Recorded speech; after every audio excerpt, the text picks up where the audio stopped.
In love, giving is a beautiful act, but giving too much, too often, and in the wrong way can lead to unexpected heartache. Have you ever stayed up late to prepare a surprise gift for him, only for him to accept it with indifference? Have you ever canceled your plans to spend time with him, only for him to take it for granted? If so, you might be giving too much without receiving the appreciation you deserve. This is a common trap many women fall into. You give everything, hoping he'll notice, but instead, the balance in the relationship tilts. He begins to expect, not cherish. That's when things start to change, not in your favor. Imagine this: you're always available, eager, and putting him first. Yet, instead of pulling him closer, he seems to drift away. It's frustrating, isn't it? But here's the good news: you can turn this around. You need to shift the dynamic in your relationship to rekindle his interest and make him want you more than ever. It's time to stop being the one chasing and start becoming the one who's pursued. In this video, I'll guide you step by step through actionable strategies inspired by Stoic philosophy, showing you how to regain your emotional strength, create space for yourself, and set boundaries that command respect. Let me know in the comments, have you ever felt like you were giving too much in a relationship? Share your story, and let's dive into this journey of transformation together. 1. Creating space for yourself. Let's begin with a truth many women overlook. When you're always available, always giving, and always prioritizing him, you inadvertently diminish your value in his eyes. It's not intentional on his part, but when someone receives too much without effort, they start to take it for granted. Think about this. How often have you texted him first, planned all the dates, or rearranged your schedule to fit his needs? And yet, despite all this, he seems less engaged, less appreciative. This doesn't mean he doesn't care. It's human nature. People value what they have to work for, and relationships are no different. When you give everything freely, he doesn't need to invest the same level of effort, and the balance shifts. Over time, this imbalance erodes mutual respect and attraction. To protect yourself and reignite his interest, you need to stop overextending. You need to create space, not just physically, but emotionally. This doesn't mean pulling away in anger or playing games. It means prioritizing yourself, your needs, and your emotional health. By stepping back and focusing on your inner peace, you not only regain control, but also allow him to feel the void your absence creates. When done thoughtfully, this shift makes you more desirable. You stop chasing and start becoming someone he desires. Do this, and he'll come back wanting you more than ever. Stoic philosophy teaches us that the only control we have is over our actions, thoughts, and emotions, not the actions of others. Marcus Aurelius reminds us, you have power over your mind, not outside events. Realize this, and you will find strength. By stepping back, you regain that power and clarity, not just in your relationship, but in your life as a whole. Now imagine this. You've been the one always texting first, always accommodating his plans, and you've started to feel that familiar ache of unreciprocated effort. One day, you decide to stop, not out of spite, but out of respect for yourself. You wake up, resist the urge to message him, and instead spend the morning journaling your thoughts. You write down what you've been feeling and what you truly want, not just in this relationship, but in your life. At first, it feels strange, uncomfortable even. You're used to being the one who gives, who fixes things. But as the days pass, you begin to notice something. The heaviness lifts. You're no longer anxiously waiting for his replies. Instead, you're rediscovering the hobbies you once loved, reconnecting with friends, and focusing on your own growth. And then, out of the blue, he texts you, curious about your silence. This isn't a coincidence. It's a natural response to the space you've created. Picture it like this. Imagine pouring water into a sponge. At first, it absorbs eagerly, but eventually the sponge becomes saturated, unable to take in more. In relationships, this happens when you give without pause. The sponge doesn't stop appreciating the water, it simply can't take more until it's been allowed to dry. By creating space, you're letting the sponge dry, making your presence valuable again. From a Stoic perspective, this isn't about manipulation. It's about balance and respect, both for yourself and for the relationship. Epictetus said, "Man is disturbed not by things, but by the views he takes of them." When you shift your perspective and prioritize your inner peace, you change the dynamic. You're no longer reacting to his behavior, you're focusing on your own journey. What if he doesn't notice your silence right away? What if you feel tempted to reach out again? These thoughts will come, and they're entirely natural. But this is where emotional resilience becomes your greatest ally. Instead of succumbing to the urge, remind yourself of your value.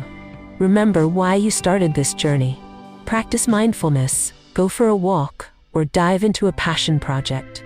Every time you choose yourself, you're strengthening not only your sense of self-worth, but also your position in the relationship. Creating space isn't about punishing him.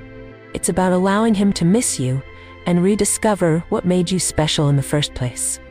It's about protecting your energy, respecting your boundaries, and showing him and yourself that your happiness doesn't depend on his immediate validation. This change doesn't just benefit your relationship, it transforms how you approach life, making you stronger, more grounded, and more at peace. Now think about your own situation. Have you been giving too much, sacrificing your own needs for someone else? If so, take a moment to reflect. What steps can you take today to create space for yourself? Share your story in the comments below. We're all here to learn and grow together. 2. Taking a break from contact. Sometimes the hardest thing to do is to step back and stay silent. When you've been giving endlessly in a relationship, it feels natural to keep trying, to send that text, make that call, or reach out just to check in. You think that if you just try harder, things will change. But often, the harder you push, the further he pulls away. Have you noticed how, no matter how much effort you put in, it seems to make him value you less? This isn't because he doesn't care. It's because people don't appreciate what's constantly available. When you're always there, answering every message immediately, initiating every conversation, and fixing every issue, it signals that he doesn't need to work for your attention. It's like an endless stream of water, refreshing at first, but eventually taken for granted. To change this dynamic, you need to create a void. That's where taking a break from contact comes in. Stepping away isn't about punishment or playing games. It's about regaining your own emotional strength and giving him the chance to miss you. Silence has a way of shifting the balance in relationships. When you stop reaching out, he's left to wonder, why hasn't she called? Is she okay? Has she moved on? And in that moment of curiosity, he begins to remember what he's missing. Do this, and he'll come back wanting you more than ever. Stoic philosophy offers a profound lesson here. Marcus Aurelius wrote, "If it is not right, do not do it. If it is not true, do not say it." By taking a break from contact, you practice discipline, not saying or doing things impulsively, but acting with intention and purpose. This creates space for clarity, both for you and for him. Imagine this, you've been in a cycle of constantly texting him, always initiating conversations. One day, you decide to stop. The first day feels agonizing. You stare at your phone, resisting the urge to check if he's online. But instead of giving in, you distract yourself. You start small, maybe by taking a walk or reading a book you've been putting off. As the days go by, something shifts. The silence that once felt unbearable becomes empowering. You realize you don't need his validation to feel whole. And then a notification pops up. "Hey, I've been thinking about you. How have you been?" This shift isn't magic, it's psychology. When you stop giving constant attention, you allow him to feel the absence of it. Relationships, like anything valuable, need balance to thrive. Constant contact disrupts that balance, but strategic silence restores it. Think of it like a campfire. When you pile too much wood on at once, the fire struggles to burn, suffocated by excess. But when you space the logs carefully, the flames have room to breathe and grow stronger. Your presence in a relationship works the same way. When you create space, you give both yourself and him room to breathe, reflect, and reignite the connection. This isn't just about waiting for him to notice your silence. It's about what you do with that silence. Epictetus said, "Man is disturbed not by things, but by the views he takes of them." When you view this break as an opportunity for self-discovery, it becomes a powerful tool for growth. Instead of sitting by the phone, use this time to focus on your journey. Take up a new hobby, reconnect with friends, or invest in your physical and mental well-being. Imagine a woman who spent weeks texting her partner only to feel ignored. she decided to take a step back. Instead of waiting for his response, she threw herself into painting, something she hadn't done in years. She didn't do it to make him notice, she did it for herself. But as her life filled with color and joy, he couldn't help but notice the shift. Her absence became noticeable, her energy irresistible. When he reached out, it wasn't just to catch up, it was because he wanted to be part of the life she was building. The Stoic approach to taking a break isn't about manipulation, it's about alignment. You're aligning your actions with your values, showing that your time and energy are precious. This shift not only enhances your self-worth but also sets the stage for a healthier relationship dynamic when he does return. If you're hesitant about stepping back, ask yourself this: have your constant efforts truly brought you closer? Or have they created frustration? What could you gain by giving yourself the same care and attention you've been giving him? Share your thoughts in the comments. Your story might inspire someone else to take that first, courageous step toward reclaiming their power. 3. Staying strong and focused. There's a moment that many of us face in relationships, the overwhelming urge to reach out, to fix what feels broken, to seek reassurance. It's instinctive. When someone you care about pulls away, your first reaction is to close the distance. Maybe you find yourself rewriting texts, debating whether to hit send, or scrolling through his social media late at night, looking for signs. Yet every time you act on this impulse, you feel worse, don't you? Because instead of bringing him closer, it often pushes him further away. Why does this happen? Because desperation and overreaching send a message you may not realize: I need you to validate my worth. Whether it's intentional or not, people sense this. And when someone becomes the sole focus of your energy, it shifts the balance, leaving you vulnerable. What you need isn't his reply or attention, it's strength, focus, and emotional control. These qualities don't just command respect, they foster inner peace and make you magnetic. By resisting the temptation to chase, you break free from the reactive cycle. You show that your value doesn't depend on his actions, but comes from within. And when you stay strong and centered, something remarkable happens. He begins to wonder why you're no longer chasing. This curiosity, this shift in dynamic, pulls him back toward you. Do this, and he'll come back wanting you more than ever. Stoic philosophy offers a guiding principle here. Epictetus said, "Man is disturbed not by things but by the views he takes of them." The challenge isn't the situation itself, it's how you respond to it. When you shift your mindset from reacting to creating, you reclaim your power. Emotional resilience becomes your shield, protecting you from the storm of doubt and insecurity. Picture yourself in a familiar scenario. He hasn't replied to your last message and hours have turned into days. You feel the weight of silence pressing down and your thoughts spiral. Instead of texting him again, you pause. You breathe. You remind yourself that his silence doesn't define your worth. You decide to channel that energy elsewhere, maybe into a morning run, where every step feels like a victory over doubt. Later, you sit down to work on a project you've been putting off, fully immersing yourself in the task. That night, as you reflect on your day, you realize something. You didn't spend it waiting, you spent it building. This choice isn't easy, but it's transformative. It's like strengthening a muscle. The more you practice resisting the pull of impulse, the stronger you become. And as you grow, he begins to notice the change. He sees someone who is calm, composed, and self-assured. A woman who doesn't seek validation, but radiates confidence. Now, let's step back and look at this through a metaphor. Imagine you're holding a bird in your hand. If you grip it tightly, it struggles, desperate to escape. But if you loosen your hold, it stays, choosing to remain because it feels free. Relationships are much the same. The tighter you cling, the more suffocating it becomes. By loosening your grip, by staying strong and focused, you allow space for a genuine connection to thrive.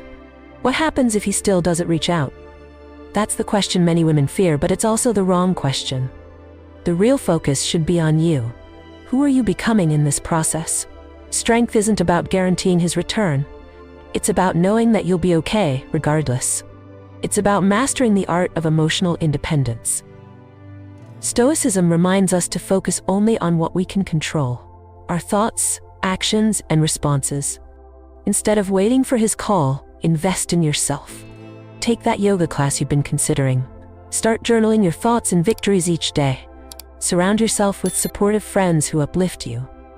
When you pour energy into your growth, you not only become stronger, but you also shift the entire dynamic of the relationship. Now think about this. Have you ever felt tempted to reach out in moments of doubt, only to regret it later? What did that experience teach you about yourself? If you've ever battled these feelings, share your story in the comments below. Your journey could be the inspiration someone else needs to stay strong and focused. 4. Using this time wisely. Time is a gift we often misuse, especially in moments of heartbreak. When you're hurt or uncertain, it's tempting to dwell on what's lost, to replay conversations, stalk his social media, or fixate on what he might be thinking. These actions feel comforting in the moment, but they only deepen the ache. The truth is, when you pour your energy into these habits, you're giving away the most valuable resource you have: time. Instead of allowing it to slip through your fingers, imagine what could happen if you used it for yourself. When you focus on self-transformation, you take back control of your life. Every minute spent waiting for his reply can be a minute spent building something extraordinary. This isn't about distracting yourself, it's about creating a stronger, more confident version of you. When you redirect your energy inward, you shift from being the one chasing to being the one admired. Do this, and he'll come back wanting you more than ever. The Stoics understood this deeply. Epictetus said, "First say to yourself what you would be, and then do what you have to do." This is the essence of intentional living, defining your vision and acting on it every day. When you invest in your growth, you reclaim your power, not just in relationships, but in every aspect of life. Picture this: you've been caught in a cycle of waiting. You wake up, check your phone for his messages, and feel a pang of disappointment when there's nothing there. But today, you decide to break the pattern.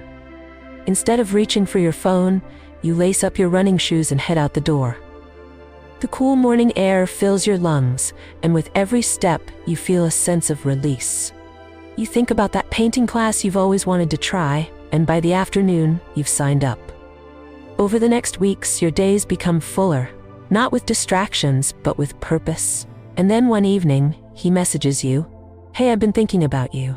Why does this work? Because when you focus on your growth, you shift the dynamic. You're no longer the person sitting and waiting. You're the person moving forward. And forward momentum is magnetic. It draws people in, not because you're chasing them, but because you've become someone worth chasing. Now, imagine your time as a garden. If you neglect it, weeds grow, choking out the beauty. But when you care for it, planting seeds, nurturing them, and allowing them to bloom, it becomes a sanctuary. Your time works the same way. When you fill it with meaningful actions, it becomes a reflection of your strength and resilience, something others naturally admire. But what if you feel stuck? What if you don't know where to start? Begin small. Take 5 minutes today to journal your thoughts. Write down what you want to achieve, how you want to feel, and what steps you can take to get there.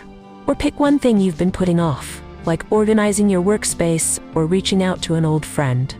These small actions compound, creating a foundation for larger changes. From a Stoic perspective, this is about aligning your actions with your values. Marcus Aurelius wrote, "Waste no more time arguing about what a good man should be. Be one." The same applies to you. Don't waste time longing for change. Create it. Take the energy you've been investing in him and reinvest it in yourself. What happens if he doesn't come back? That's the fear, isn't it? But here's the truth. When you use your time wisely, you don't just become someone he wants, you become someone you want. The real victory isn't his return, it's your transformation. It's becoming a woman who radiates confidence, purpose, and inner peace, regardless of external outcomes. Now, I want you to think about your own life. What's one thing you've been meaning to do but haven't started yet? How can you take the first step today? Share your thoughts in the comments. You might inspire someone else to take control of their time and begin their own journey of growth. And remember, time spent on yourself is never wasted. It's an investment in the person you're becoming, a version of you that's stronger, wiser, and more complete. 5. Emotional strength is key. Emotional strength is not something you are born with, it's something you cultivate. Yet when you give too much of yourself in a relationship, you chip away at that strength, often without realizing it. Have you ever found yourself accommodating his needs at the expense of your own? Canceling plans, shifting priorities, or tolerating behaviors that leave you feeling unappreciated? These actions, while well-intentioned, gradually erode your inner resilience. Over time, you may feel emotionally drained, even invisible. Why does this happen? Because when you constantly give without setting boundaries, it signals to him and yourself that your worth depends on his approval. And when that approval doesn't come, it feels like a blow to your self-esteem. But here's the truth. Your value has nothing to do with anyone else's validation. By building emotional strength, you can break free from this cycle and redefine the dynamics of your relationship. Do this, and he'll come back wanting you more than ever. The Stoics emphasized mastering one's emotions as a cornerstone of inner peace. Epictetus reminds us, it's not what happens to you, but how you react to it that matters. Emotional strength isn't about suppressing feelings. It's about controlling your reactions and focusing on what you can control. When you practice this, you create a calm, grounded presence that others find magnetic. Imagine this. You've always been the one to compromise in arguments. He snaps, you apologize. He distances himself, you close the gap. But this time, something shifts. Instead of reacting emotionally, you pause. You take a deep breath and remind yourself that his mood isn't your responsibility. Later, when he expects an apology or your usual soothing words, he's met with quiet confidence. Not coldness, but an unshakable calm that makes him rethink his actions. Over time, he begins to respect this new version of you. A version that doesn't waver under pressure. This transformation might feel daunting at first, especially if you're used to being the one who fixes everything. But emotional strength is like a muscle. Each time you resist the urge to react impulsively or seek validation, you're strengthening it. Instead of texting him after an argument, journal your thoughts. Instead of venting to a friend, take a long walk to clear your mind. These small acts of self-discipline compound over time, creating a foundation of inner resilience. Now think of emotional strength as a tree. In a storm, a weak tree bends and breaks, but a strong tree stands tall, its roots firmly planted. The winds may shake its branches, but its core remains steady. Emotional strength is your foundation, your roots. It doesn't mean you won't feel the storm, but it ensures you won't be uprooted by it. Some may wonder, if I don't react, won't he think I don't care? This is where wisdom comes in. Emotional strength isn't about ignoring problems, it's about responding thoughtfully. When you approach situations with clarity and composure, you convey care without sacrificing self-respect. For example, instead of reacting defensively to criticism, you might say, I hear what you're saying and I'll think about it. This shows emotional maturity, a quality that commands respect and admiration. From a Stoic perspective, emotional strength is about focusing on what you can control, your thoughts, actions, and values, while letting go of external outcomes. Marcus Aurelius wrote, "You have power over your mind, not outside events. Realize this, and you will find strength." When you internalize this, you stop seeking reassurance from others and find peace within yourself. What if he doesn't notice your newfound strength right away? That's okay. The goal isn't to change him. It's to transform yourself. And as you grow emotionally stronger, you'll find that his behavior becomes less important. You'll realize that your worth isn't tied to his attention, but to the unwavering confidence you've built. Now, I'd like you to reflect. Have there been moments when you let someone's actions shake your inner peace? What would it look like if you responded with strength instead of reactivity? Share your story in the comments below. Your journey could inspire someone else to cultivate their emotional resilience. Remember, emotional strength isn't about suppressing emotions. It's about understanding and mastering them. It's about standing firm in the storm, knowing you have the power to weather it. And when you do, you'll find that the world, including him, responds to your quiet, unshakable confidence. 6. Cultivating an air of intrigue. When you constantly share every thought, every detail, and every emotion with someone, the mystery begins to fade. Have you ever noticed how easy it is to overshare with the hope of creating a connection? You text him updates about your day, post every outing on social media, and make sure he always knows what you're up to. But instead of drawing him closer, it often does the opposite. He starts to pull away. Why? Because when there's nothing left to discover, curiosity dies. Human nature craves intrigue. People are drawn to what they don't fully understand, to what feels just slightly out of reach. When you're an open book all the time, there's no mystery, no sense of curiosity that keeps him wondering about you. To regain his attention, you don't need to play games. You need to create space for his curiosity. Do this, and he'll come back wanting you more than ever. The Stoics teach us the value of measured silence. Epictetus said, "We have 2 ears and 1 mouth so that we can listen twice as much as we speak." This principle applies to relationships too. It's not about withdrawing completely, but about practicing intentionality with your words and actions. When you cultivate an air of intrigue, you create opportunities for him to re-engage, ask questions, and see you in a new light. Imagine this scenario. You've been in the habit of posting every detail of your life on social media. Every coffee date, every gym session, every thought, it's all there for him and everyone else to see. One day, you decide to stop. Instead of sharing everything, you go quiet. You focus on yourself, on activities that bring you joy, but you don't broadcast them. A week later, he messages you. "You've been quiet lately. What's new?" This simple shift, holding back instead of offering everything freely, creates intrigue. He begins to wonder about you again. It's like a captivating novel. If the author reveals every twist and turns on the first page, what's left to keep the reader hooked? Your presence in his life should feel the same. Layered, intriguing, and worth exploring. Mystery isn't about manipulation. It's about protecting the parts of yourself that are precious, and allowing someone to earn the privilege of discovering them. Think about the last time you were drawn to someone. Was it because they told you everything about themselves immediately? Likely not. It was their quiet confidence, their ability to let moments unfold without rushing to explain or prove anything.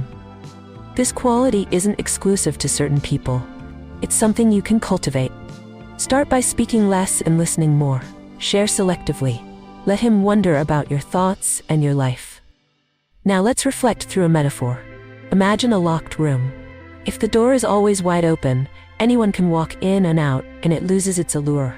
But if the door is slightly ajar, just enough to hint at what's inside, people can't help but feel drawn to it. Your life is that room. When you give away everything, it feels ordinary. But when you hold back just enough, you create intrigue, an irresistible pull that makes him want to step closer. So how can you practically apply this? First, stop sharing every detail of your life immediately. This doesn't mean becoming distant or cold. It means being intentional. If he asks how your day was, you don't have to list every task you accomplished. Instead, keep it light and interesting. "It's been a productive day, had some exciting things in the works." Let his curiosity do the rest. From a Stoic perspective, this approach reflects self-discipline and self-respect. Marcus Aurelius wrote, "The soul becomes dyed with the color of its thoughts."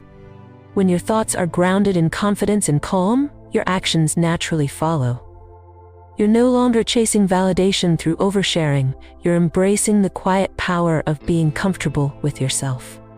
What if he doesn't notice right away? That's okay. The goal isn't immediate results, it's cultivating a mindset of self-worth and patience. Trust that this shift in dynamic, combined with your continued growth, will change how he perceives you over time. More importantly, it will change how you perceive yourself. Now, I'd love to hear from you. Have you ever felt like you were giving too much of yourself in a relationship? How did it feel? And what steps did you take to regain your balance? Share your story in the comments. Your journey could inspire someone else to create the space they need to cultivate intrigue and rediscover their worth. Remember, cultivating an air of intrigue isn't about playing games. It's about respecting yourself enough to know that not every part of your life needs to be shared. Protect what's precious. Let him wonder. And in that space, he'll find himself drawn to you, not out of obligation, but out of genuine curiosity and admiration. 7. Handling his return. When he finally reaches out, your first instinct might be to jump back into old habits. to respond quickly, to express relief, or even to pick up where things left off. But these reactions often undo the progress you've made. If you've been doing the work to reclaim your emotional strength, your focus, and your independence, this is your moment to reset the dynamics, not fall into familiar patterns. How you handle his return determines whether the relationship evolves or slips back into imbalance. Let's start with a common behavior. When someone reaches out after pulling away, it's tempting to answer immediately with excitement, to pour out everything you've been feeling. While this might seem natural, it gives away the power you've worked so hard to regain. It signals that you're still waiting, still available on his terms. Instead, this is the time to show that you've changed. Not by telling him, but by demonstrating it through your actions. When you respond calmly and intentionally, you shift the balance. You're no longer chasing, you're setting the pace. Why does this work? Because relationships thrive on mutual respect, and respect grows when boundaries are honored. If he senses that you're willing to wait for his attention, he might not fully appreciate it. But if you maintain your independence and make him earn his way back into your life, it sends a powerful message. You value yourself, and your time is not something to be taken lightly. Do this, and he'll come back wanting you more than ever. Stoic philosophy reminds us to stay grounded in our values, especially during moments of emotional intensity. Marcus Aurelius said, "Be tolerant with others and strict with yourself." This principle applies perfectly here. Be open to his return, but maintain the standards you've set for yourself. Don't lower your boundaries just because someone is seeking your attention. When you approach his return with calm confidence, you reinforce your worth without saying a word. Picture this. After weeks of no contact, you see his name pop up on your phone. The old you would have responded immediately, heart racing, eager to reconnect. But this time, you pause. You remind yourself of the work you've done, the growth you've experienced. Instead of replying right away, you wait. You give yourself time to think. When you do respond, it's with calm composure. "Hi, I've been good, keeping busy. How about you?" Simple, grounded, and confident. He senses the difference, even if he can't quite put it into words. This isn't the person he took for granted. This is someone who's in control of their life. Now, let's imagine this through a metaphor. Think of a beautiful butterfly. If you try to catch it, it flutters away, elusive and out of reach. But if you sit still, allowing it to approach on its own terms, it may choose to land near you. Handling his return works the same way. By staying composed and maintaining your boundaries, you create an environment where he's drawn back. Not because you're chasing him, but because your calm strength invites him to reconnect. But what if he seems hesitant, or his message feels half-hearted? This is where your boundaries become essential. Respond briefly, but don't overcompensate. Let him take the initiative to deepen the conversation. For example, if he says, "I've been thinking about you," you don't need to reply with an emotional confession. Instead, acknowledge it without giving too much away. "It's nice to hear from you. How have you been?" By keeping the tone light and neutral, you shift the dynamic. You're showing that while you're open to reconnecting, you're not placing your happiness in his hands. From a Stoic perspective, this approach aligns with the idea of emotional detachment. Epictetus advised, "Man is disturbed not by things, but by the views he takes of them." When you detach from the need for a specific outcome, whether he stays, leaves, or remains unsure, you free yourself from unnecessary pain. You're not rejecting him, you're prioritizing your peace. Some might wonder, if I don't fully engage when he reaches out, will he lose interest? But the truth is, people value what they have to work for. By maintaining your boundaries and letting him take steps to earn your time and attention, you create a sense of mutual effort. And if he doesn't step up, that tells you everything you need to know. Now, think about your own experiences. Have you ever responded too quickly to someone's return, only to feel regret afterward? How might it have felt to pause, to wait, to respond with quiet confidence instead? Share your reflections in the comments. Your story could inspire others to handle similar situations with grace and self-respect. Handling his return isn't about playing hard to get. It's about showing that you've grown, that you value yourself, and that your life doesn't revolve around anyone else's whims. When you embody this strength, he'll notice. And whether or not he steps up, you'll have built a foundation of self-respect that no one can take away. 8. Setting healthy boundaries. When you give endlessly without setting boundaries, it's easy for others to take you for granted. You become the person who's always available, always willing to bend, always putting his needs above your own. At first, this might feel like love, like you're showing your devotion and care. But over time, it leads to imbalance. He starts to expect that you'll always accommodate him, and that your needs don't matter as much. And when that happens, your worth in the relationship diminishes. Not because you're not valuable, but because you haven't shown him how to value you. Why does this happen? Because boundaries aren't just about protecting yourself. They're about teaching others how to treat you. When you don't communicate your limits, you inadvertently send the message that anything is acceptable, even when it hurts you. To change this dynamic, you need to set clear, healthy boundaries that prioritize mutual respect. Do this, and he'll come back wanting you more than ever. Not because you're playing games, but because you're demonstrating self-respect and emotional strength. The Stoics often spoke about the importance of self-mastery, and boundaries are a direct reflection of that. Epictetus said, "No man is free who is not master of himself." By setting boundaries, you're not only taking control of your relationships, but also asserting your freedom to live in alignment with your values. This isn't about creating walls, it's about defining the conditions for meaningful and respectful connections. Imagine this. You're in a relationship where you've always said yes to his requests. Whether it's canceling plans with friends, staying up late to accommodate his schedule, or tolerating dismissive comments, you've let his needs overshadow your own. One day, after feeling exhausted and unappreciated, you decide to change. The next time he asks for something unreasonable, you calmly say, "I can't do that right now, but let's find another way to make it work." At first, he might be surprised, but as he adjusts to the new dynamic, he begins to see you in a new light. Not as someone always available, but as someone who values herself enough to set limits. This shift might feel uncomfortable at first. You might worry that setting boundaries will push him away or make you seem difficult. But the reality is that boundaries foster respect. They show that you value your time, energy, and emotions, and that you expect the same from him. Over time, this creates a foundation for a healthier, more balanced relationship. Let's explore this idea through a metaphor. Think of yourself as a beautiful piece of art. If that art is hung carelessly and exposed to constant handling and neglect, its value diminishes. But when it's framed, protected, and displayed with care, people admire it, recognizing its worth. Your boundaries are that frame. They don't isolate you, they enhance your value and encourage others to treat you with the respect you deserve. So how do you start setting boundaries?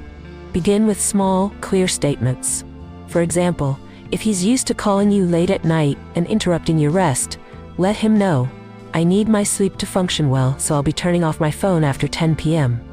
Or, if he often cancels plans last minute, you can say, "I value my time, so if you need to reschedule, please let me know in advance." These statements are firm but respectful, setting a tone of mutual understanding. Stoic philosophy encourages us to act with purpose and clarity. Marcus Aurelius wrote, "Waste no more time arguing about what a good man should be. Be one." The same applies to boundaries. Don't wait for others to recognize your needs, communicate them. And if someone consistently disregards them, recognize that their actions reflect their character, not your worth. What if he pushes back? He might, especially if he's not used to you setting limits. This is where your emotional resilience comes into play. Stay calm and consistent. Reaffirm your boundaries without anger or defensiveness. Over time, he'll either adapt and grow to respect them, or you'll gain clarity about his ability to meet your standards. Either way, you win, because you've stayed true to yourself.